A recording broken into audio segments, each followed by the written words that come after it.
Salmo 27, nós vamos fazer a leitura de todo o Salmo e depois daremos uma ênfase especial aos versículos 13 e 14, os últimos dois versículos desse Salmo, mas faremos a leitura de todo esse capítulo, onde o texto da palavra de Deus diz assim: O Senhor é a minha luz e a minha salvação. De quem terei temor? O Senhor é meu forte refúgio. De quem terei medo? Quando os homens maus avançarem contra mim para destruir-me, eles, meus inimigos e meus adversários, é que tropeçarão e cairão. Ainda que um exército se acampe contra mim, meu coração não temerá. Ainda que se declare guerra contra mim, mesmo assim estarei confiante. Uma coisa pedi ao Senhor, é o que procuro, que eu possa viver na casa do Senhor todos os dias da minha vida, para contemplar a bondade do Senhor e buscar a sua orientação no seu templo.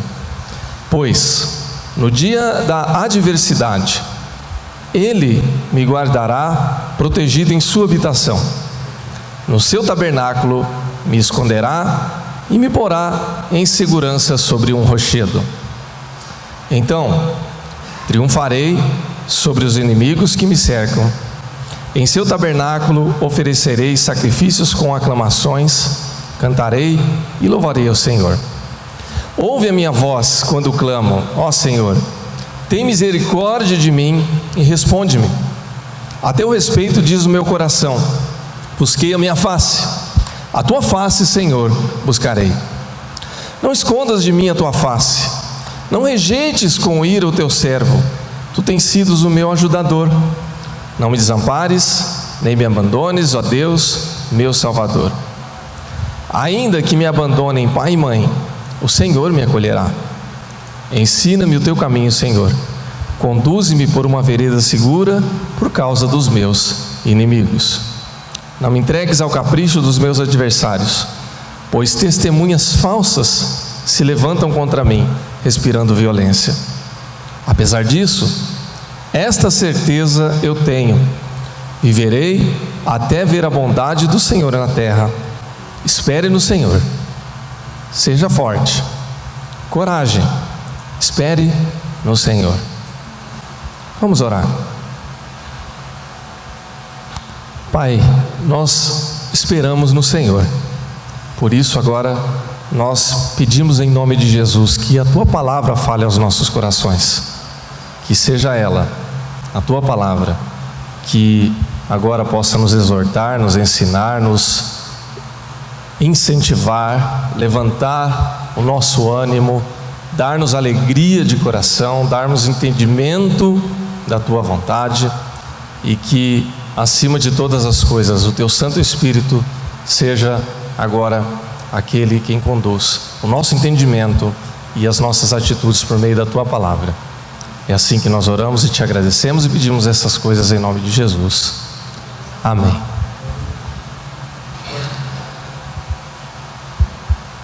Nós estamos no último domingo do ano de 2018 e já na quase véspera do ano novo, né? Amanhã já estamos na véspera do ano novo e na terça-feira a gente já inicia o ano de 2019.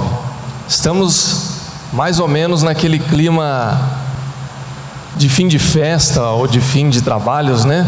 Já não tem mais muita coisa para fazer no ano de 2018, mas nós ainda temos o privilégio de ter um último domingo na presença do Senhor, louvando a Ele, ouvindo a voz do Senhor, um clima meio de culto meio intimista, né?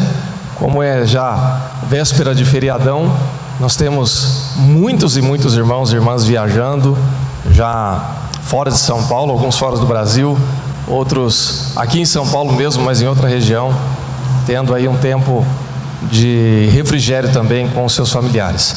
Nós tivemos o nosso antes do ano novo, pudemos viajar, estar com a nossa família no interior de São Paulo, ali no Velho Oeste, em Presidente Prudente, né? É um apelido carinhoso lá da região, é o Velho Oeste porque é o Oeste Paulista, mas pode ser Velho Oeste de uma outra forma também, entenda como quiser, né? Eu, tendo a melhor das perspectivas, eu vejo o Velho Oeste lá porque é calor, né? Dependendo do lugar que você passa ali, você vai ver o poeirão e aqueles matos girando ali, né, com o vento e muito calor. Então, se alguém reclamar do calor de São Paulo, eu vou dizer que é brisa, né, e que é refresco, porque lá sim é que está o verdadeiro calor, pelo menos na minha ótica, não é? E para quem conhece a região lá também. Então nós tivemos o nosso tempo de refrigério e o nosso tempo de fim de festa. Então chegar no fim do ano é pensar assim, que algumas coisas que já se passaram não vão voltar mais. E aquilo que a gente pensou em fazer neste ano, o que deu para fazer, foi feito. O que não deu para fazer, só vai dar tempo se for alguma coisa como se diz por aí, nos finalmente, né? Só no finzinho mesmo. Senão, nós devemos pensar no ano de 2019. E o que dá para a gente fazer agora é só reciclar aquilo que já não deu mais tempo de fazer. Eu imagino, não posso dizer com certeza, não é uma afirmação, mas é uma especulação, de que esse clima é mais ou menos como aquele almoço depois do Natal, né? Eu brinquei com a minha mãe nesses dias em que eu estava lá com a família, em que a gente come aquela ceia de Natal com um monte de coisa diferente, um monte de coisa gostosa, e depois a gente fica relembrando, né, a ceia do Natal, na quarta, na quinta. E vou dar uma sugestão para a Rede Bandeirantes, para que o ano que vem eles façam o Masterchef fim de ano. E aí o almoço e o jantar mais criativo com as sobras de Natal e Ano Novo vai ganhar o prêmio, né, porque a gente vai ter algumas ideias, né? Mas brincadeiras à parte, essa é mais ou menos a nossa expectativa. A gente tem algumas coisas que passam e que a gente não vai mais reviver, mas por outro lado, e aí é um sentimento meio que dúbio, né? Porque nós temos já diante de nós a expectativa de coisas novas.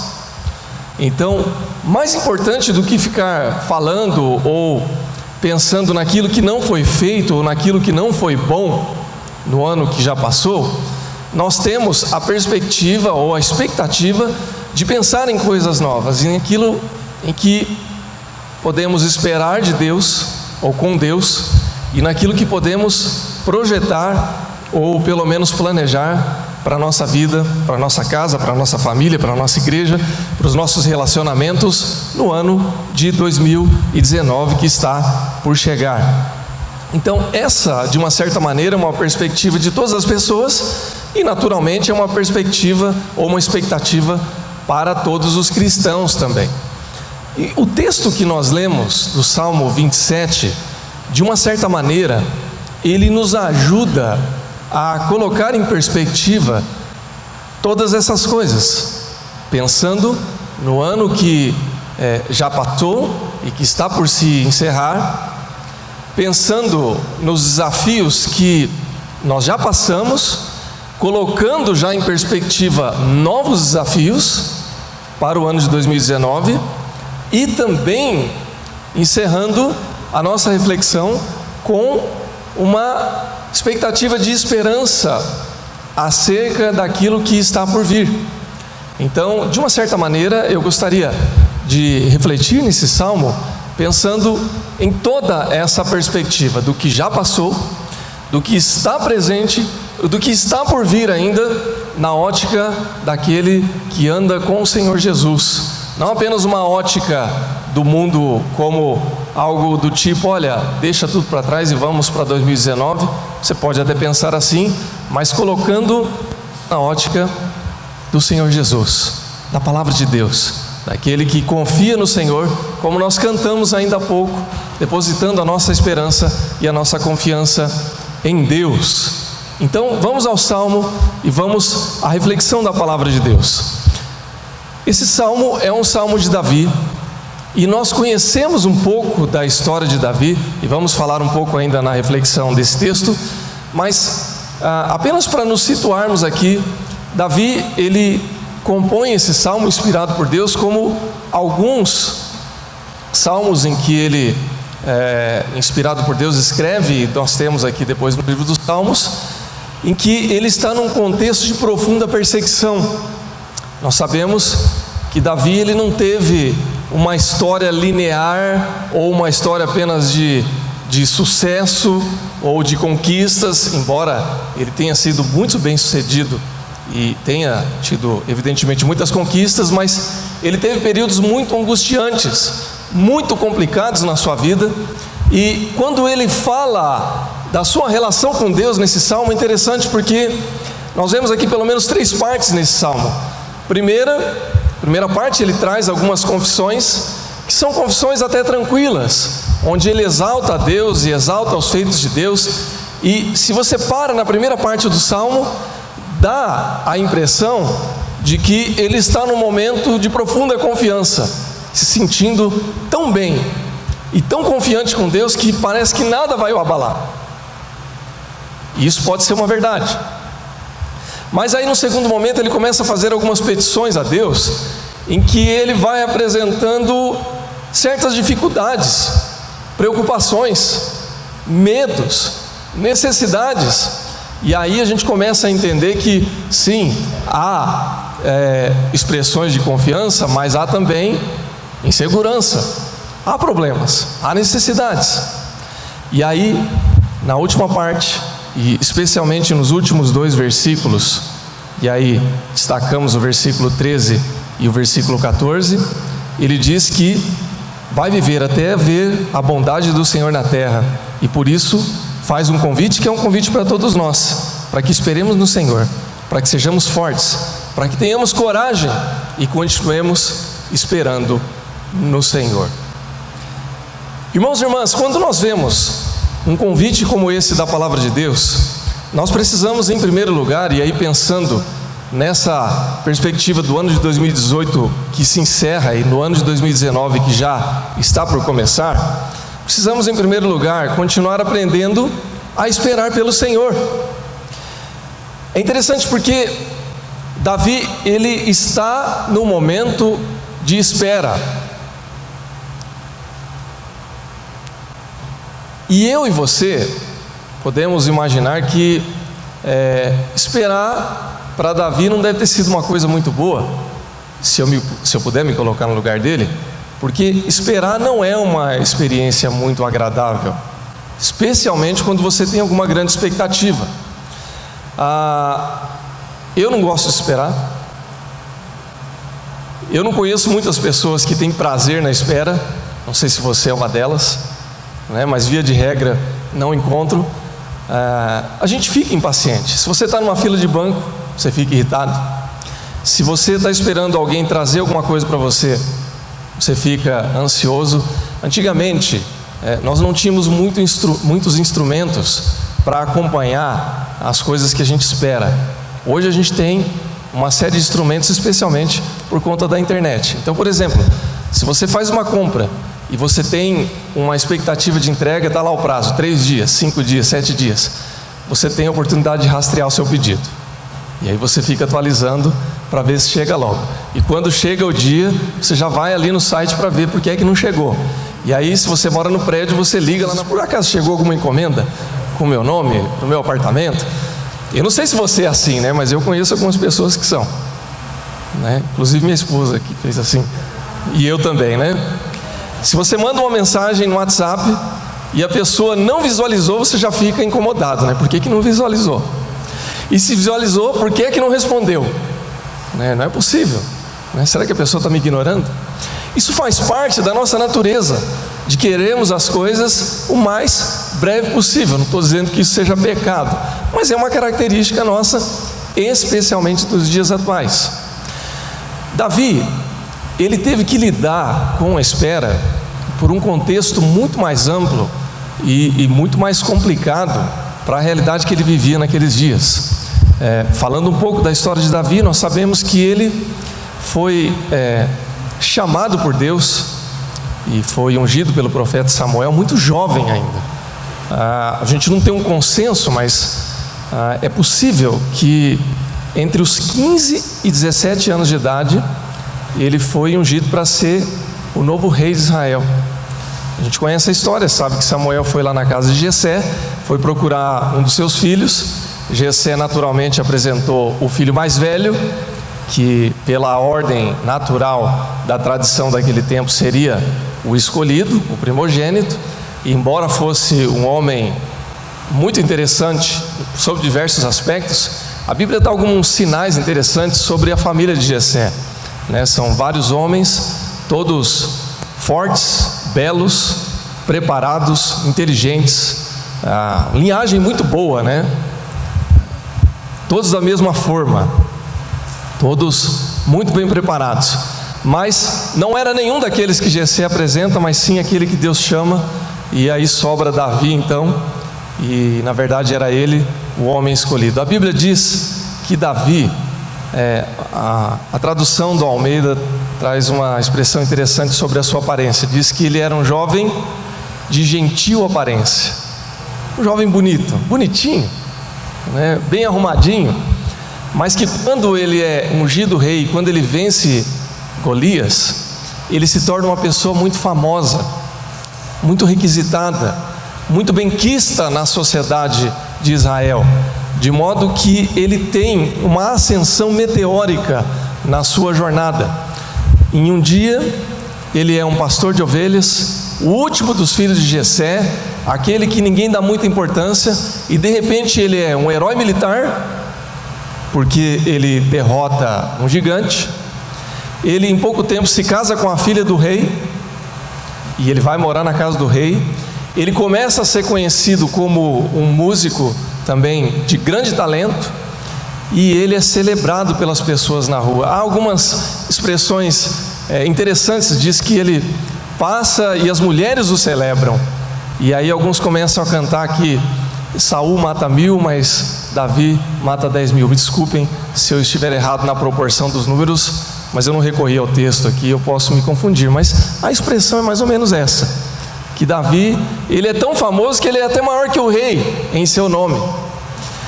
Isso é uma ascensão meteórica. E aí talvez alguém diga assim: puxa vida, Davi começa a carreira aos 15, aos 17, e quando chega aos 20 e poucos anos, a glória o espera. Não. A gente sabe, a gente conhece a história. Saul fica muito enciumado com Davi e ele começa a persegui-lo, e da glória ele vai para a desgraça, e ele tem que fugir, e ele sai da casa do rei, e essa perseguição dura muitos e muitos e muitos anos, e só vai acabar a perseguição quando finalmente Saul acaba morrendo, e aí então ele pode reorganizar a sua história. Irmãos, o que nós queremos dizer com isso? Davi teve que esperar em torno de 14 anos para que a promessa de Deus fosse cumprida de fato na sua vida. Ele foi ungido rei. Ele recebe do profeta Samuel, a maior autoridade religiosa daquele tempo, daquela nação, a chancela, a unção, a palavra: Deus te levantou, Deus te chamou para que você seja rei, para que você seja o líder dessa nação toda, para que você seja ungido pelo Espírito Santo, para conduzir o povo de acordo com a vontade de Deus e para reorganizar todas as coisas. Imagine você, imagine cada um de nós recebendo uma palavra categórica de Deus dizendo: olha, eu estou te separando e eu estou preparando você para isso. Como é que ficaria o seu coração? Como é que ficaria a minha, a sua cabeça, para elaborar, para tentar organizar todas essas coisas e pensar: bom, se Deus está me chamando, então as coisas vão acontecer. E como é que ficaria a minha e a sua cabeça, o meu e o seu coração, quando depois de uma palavra como essa, as coisas começam a dar certo? A gente começa a imaginar que, poxa, se Deus realmente me chamou e as coisas estão dando certo, é porque é para acontecer. Como estava acontecendo com Davi. Herói, chefe, bem casado, na casa do rei, celebrado, e de repente começa tudo a dar errado. Ele tem que sair da casa do rei, ele foge, ele é perseguido, ele passa por dores, por lutas. Quando você encontra Salmos de Davi, onde ele fala a respeito dos inimigos e daqueles que se levantam, muito se dá por esse contexto aqui. E aí, em momentos assim, a gente começa a questionar e pensar: puxa, será que aquela palavra, será que aquela promessa, será que aquela expectativa que Deus me permitiu, ou me deu, ou deu para minha casa, para minha família, para o meu lar, para a minha história, será que ela era realmente verdadeira? E se ela é verdadeira, será que eu estou sabendo esperar?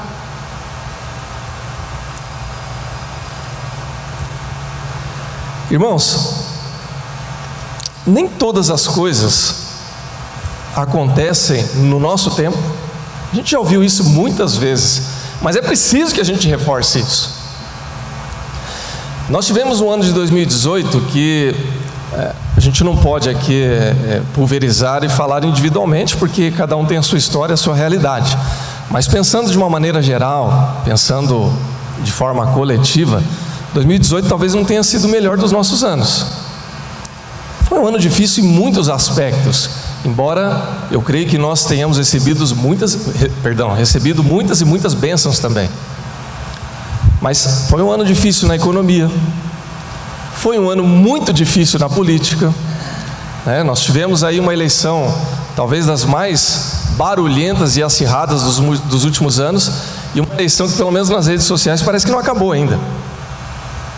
Não sei, mas foi um ano complicado, foi um ano diferente, e em muitos aspectos, para muitas coisas que a gente está envolvido aí, foi um ano que a gente gostaria que acabasse logo, né? Por quê? Porque a gente tem que esperar as coisas acontecer. Muitas coisas não dependem da gente, e a gente fica nessa angústia, né? Será que acaba? Será que vai mudar? Será que 2019 vai ser diferente? Meus irmãos e irmãs, em algum aspecto, com certeza, 2019 vai ser diferente. E a esperança, e nós ainda vamos falar um pouco sobre isso, mas a esperança é que seja melhor. E a convicção que nós temos é que, seja como for, Deus estará conosco. Deus não vai nos abandonar. E se há uma promessa, se há um chamado de Deus, se há uma expectativa que Deus ou nos deu, ou colocou sobre nós, você pode ter certeza que Deus não vai mudar. Se tem promessa de Deus para mim, para você, para minha casa, para sua casa, é promessa de Deus. Se há uma expectativa que Deus permitiu, porque há expectativas que a gente põe em Deus que não são de Deus, né? Então Deus não tem compromisso com aquilo que não é dele. Mas se há uma expectativa que Deus permitiu, que é dele, então vai ser cumprida. Agora, é fato que às vezes nós vamos ter que esperar mesmo, que nem tudo vai ser no nosso tempo. Deus tratou Davi durante 14 anos, para que ele pudesse ser o rei que ele foi, para que ele pudesse reorganizar toda Jerusalém.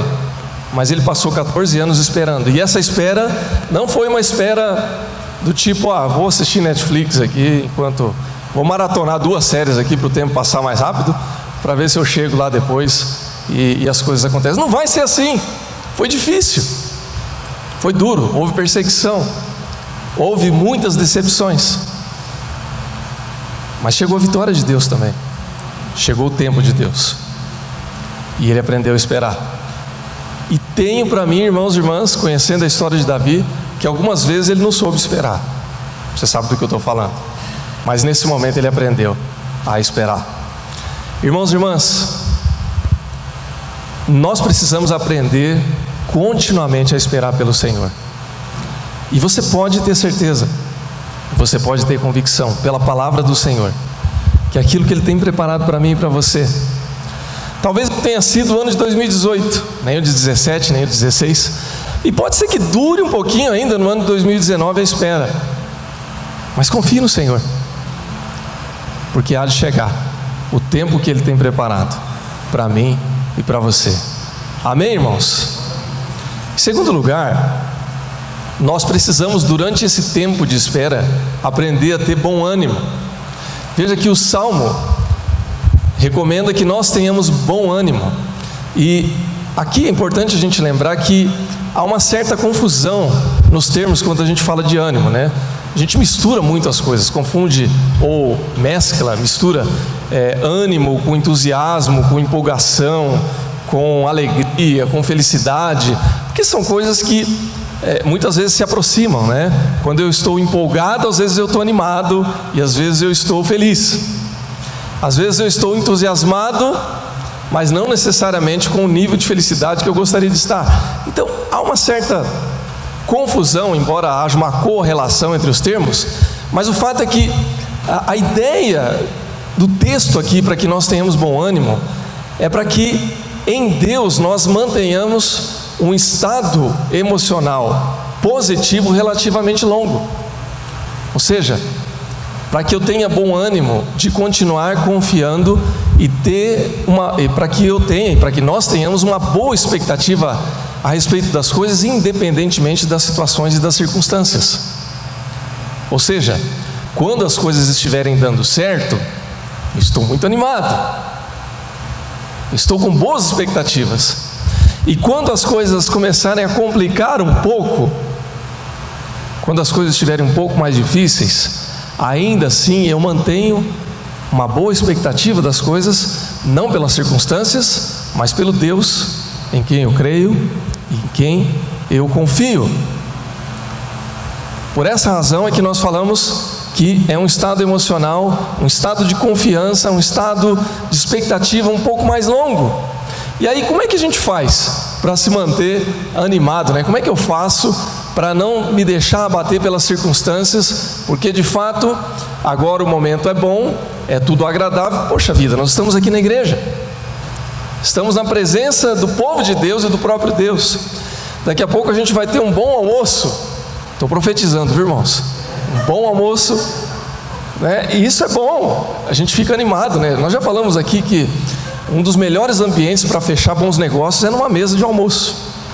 É por isso que bons negócios são fechados no almoço, no jantar, porque a gente fica animado, a cabeça, olha, né? O cérebro fica positivo, fica aberto, fica cheio de boas expectativas, né? Você fica receptivo, né? Estou dando a dica, viu, irmãos? E por que a gente fala disso? Porque em momentos assim a gente tem uma expectativa boa. É fácil a gente sair daqui dizendo, não, agora eu estou animado, né? Vou manter o ânimo. Aí chega o dia 2, não vou falar da segunda-feira porque nós estamos no feriado prolongado, mas vai chegar o dia 2 e o dia 3, e junto com o dia 2 e o dia 3 vem os boletos e as obrigações. E aí essas e outras circunstâncias começam a minar um pouco o nosso ânimo. Você é de carne e osso, meu irmão, e eu também. Você chora, eu também choro. Você fica abatido, eu também fico abatido. Todos nós ficamos assim, faz parte da nossa vida.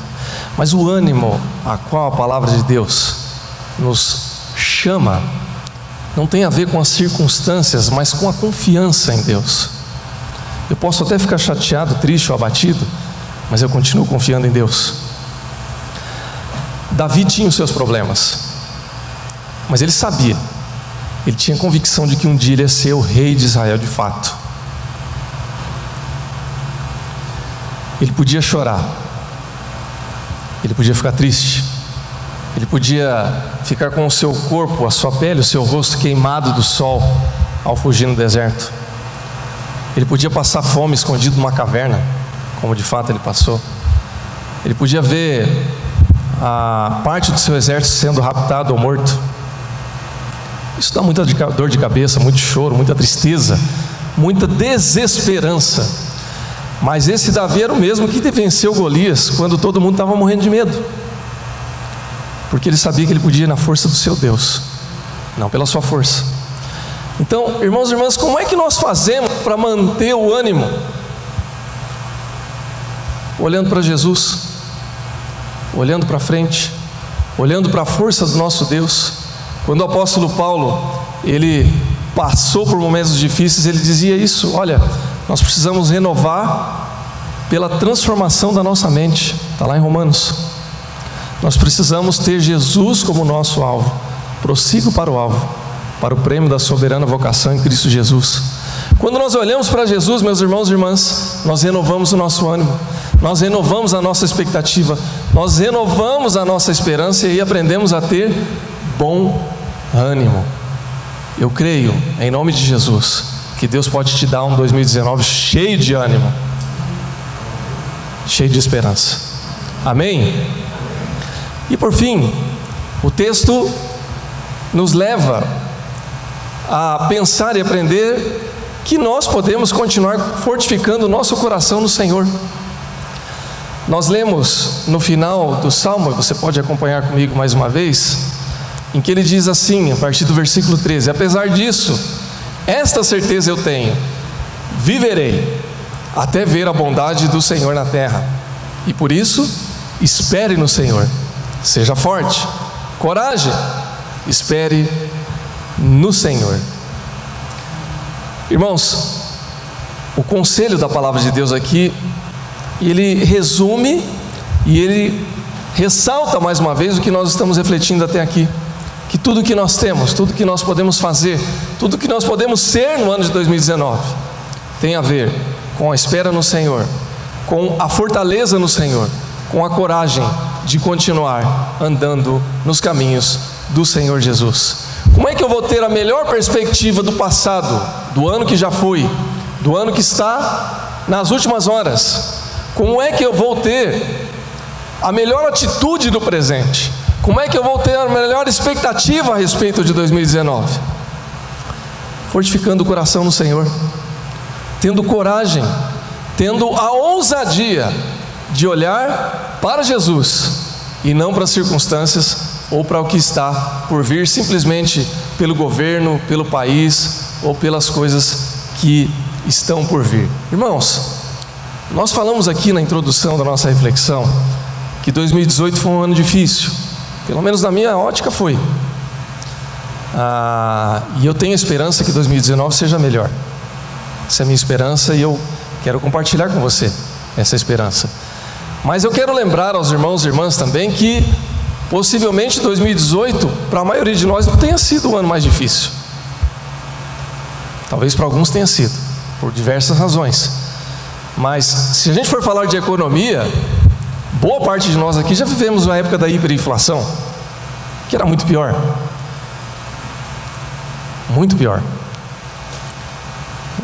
Eu sou do tempo que eu fui para Prudente agora recentemente, estávamos conversando, o prefeito da cidade, ele frequenta a nossa igreja, e eu estava conversando com um amigo pastor, e perguntando, e aí, como é que foi o ano, como é que está a vida do prefeito lá? E ele falou, olha, não está muito fácil.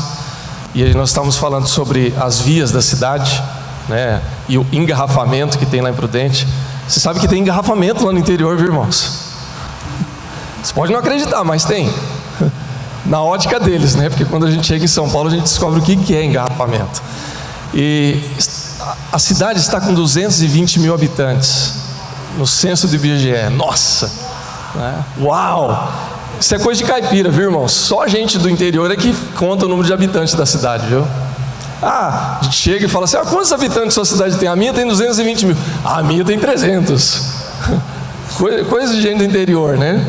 Quem é do interior sabe como que é. E a gente estava falando que tem 220 mil habitantes, uau! E tem 230 mil carros registrados na cidade. Uau! Tem mais carro que habitante. Irmãos, a gente estava falando de crise, né? Eu sou do tempo que ter carro na garagem era luxo. Pelo menos para o meu contexto, né? De infância, né? O vizinho que tinha um telefone em casa, né? Era o garoto de recado da rua, né? A gente precisava avisar a mãe que ia chegar mais tarde e ligava para o vizinho. Irmãos, 2018 foi um ano difícil, mas eu tenho certeza que outros anos foram mais difíceis. E o que eu quero dizer com isso? É que seja qual for a fase que a gente viva, qual for o tempo que a gente tenha vivido, Deus esteve conosco. E Deus foi Deus. O apóstolo Paulo, ele traz uma declaração interessante em uma das suas cartas, em que ele diz assim: aprendi a viver na fartura e aprendi a viver na fome. Aprendi a viver na bonança e no sofrimento. Não são exatamente essas as palavras, mas esse é o contexto do apóstolo Paulo. Ele viveu em todas as coisas, e em todas as coisas Deus continua sendo Deus, e Deus o sustentou. Meu irmão, minha irmã, Deus continua sendo Deus, mas Ele nos chama para que nós tenhamos coragem, para que nós continuemos confiando no Senhor. Paulo, em 2 Coríntios capítulo 4, ele vai dizer assim: que nós não pregamos a nós mesmos, mas a Cristo Jesus, e nós mesmos somos servos por amor de Jesus. E um pouco mais à frente ele diz assim, que nós em tudo somos atribulados, mas não angustiados, perplexos, mas não desanimados, perseguidos, mas não desamparados, e mesmo que estejamos abatidos, não somos destruídos. Para isso é necessário uma boa dose de fé, de confiança, de coragem, de esperança. E é o Senhor Jesus quem nos convida para que nós tenhamos toda essa fé, essa coragem e esperança.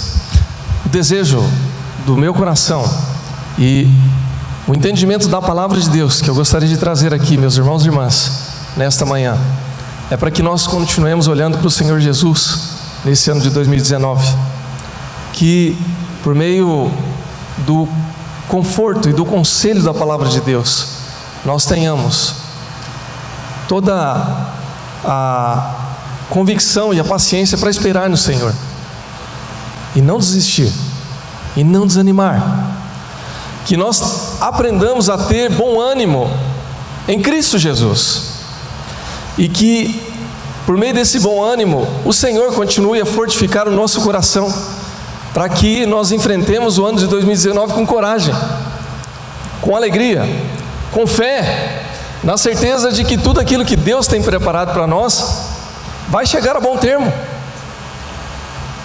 Se você tem sonhos para 2019, seja em qual área for, confie no Senhor. Se é no trabalho, confie no Senhor. Se é nos estudos, na vida acadêmica, na área familiar, seja qual for, confie em Deus, aprenda a esperar, não desista, ande no Senhor. 2019 vai ser um ano para a gente chorar bastante, vai ser um ano para a gente se alegrar bastante, vai ser um ano para a gente celebrar em Cristo Jesus, e seja qual for o momento, seja qual for a luta, Deus estará com você, meu irmão. Confie no Senhor. Amém? Eu quero convidar você para se colocar em pé nesse instante, nós vamos orar.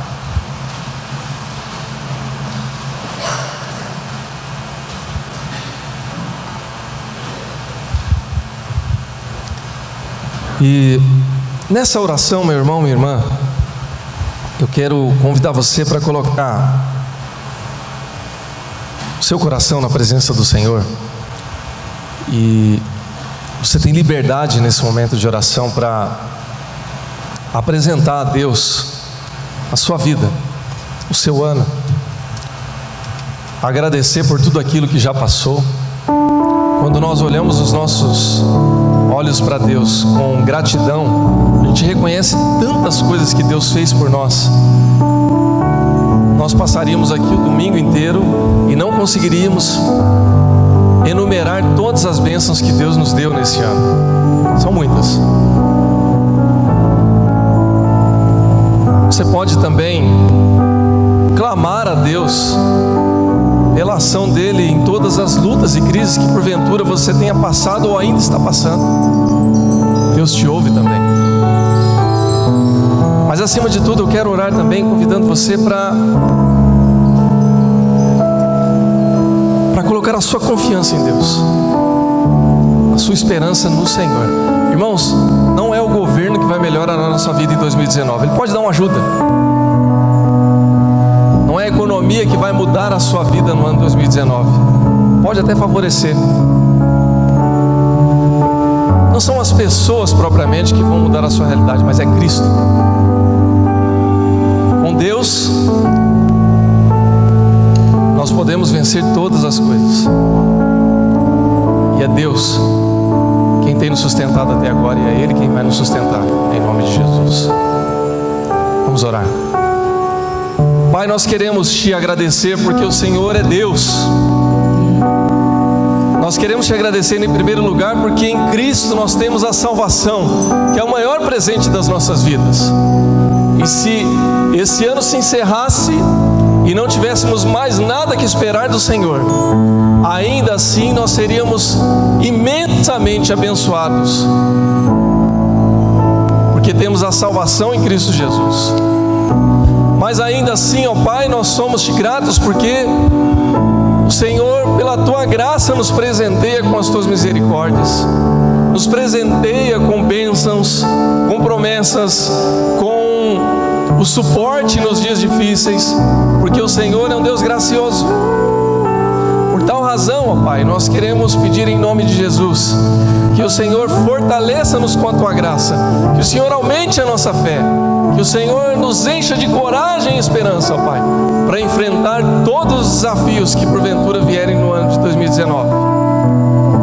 Que sejamos, ó Pai, perseverantes, que sejamos prodígios em falar do Teu nome, em pregar o Teu Evangelho, em testemunhar das Tuas bênçãos, em falar do nome maravilhoso do Teu Filho Jesus Cristo. Muito obrigado, ó Pai, por tudo que já passou até aqui, pelo ano que está por se encerrar.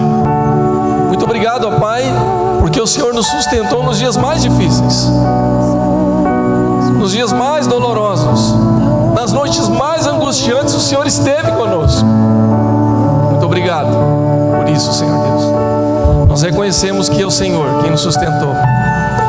Nós Te agradecemos também pelos dias felizes, pelos dias alegres, pelos dias de júbilo e celebração, porque cremos que todas as vitórias que nós tivemos nesse ano foram amparadas e sustentadas pela Tua graça.